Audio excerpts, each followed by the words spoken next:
Good morning বন্ধুরা। এখন ঘড়িতে মনে হয় না ওই 6:45 এরকম হয়তো বাজে।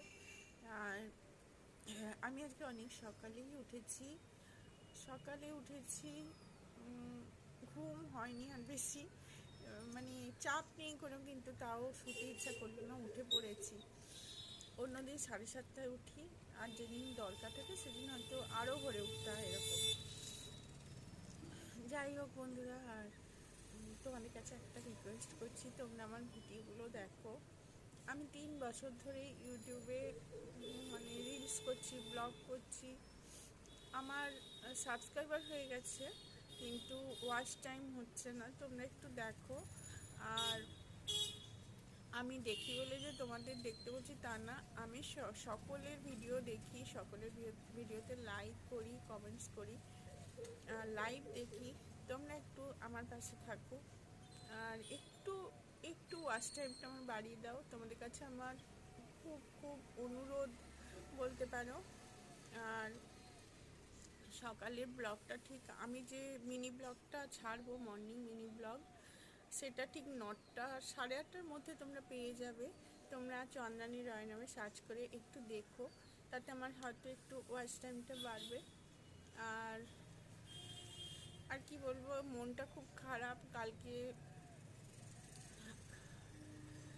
কালকে আমার বাড়ির সামনে 3টে ছোট ছোট বাচ্চাগুলোকে আমি তো ভাত দিই দুপুরবেলা, না করে হলেও 20টা মতো বাচ্চাকে আমি দুপুরবেলা ভাত দিই। মানে আমি ওদের জন্য রান্না করি, মাংস দিয়েও ভাত।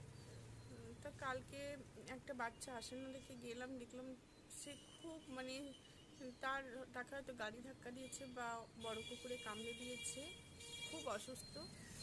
আর আমি সঙ্গে সঙ্গে আমি ওকে নিজে হাতে ভাত খাইয়ে দিয়ে এসেছি, আবার গিয়ে ওষুধ লাগিয়ে দিয়ে এসেছি। কিন্তু কাল রাত থেকে না, আমি ওখানে 3টে বাচ্চাকে আর দেখতে পাচ্ছি না। এই করে করে আমার বাচ্চাগুলো অনেকগুলো কমে যাচ্ছে।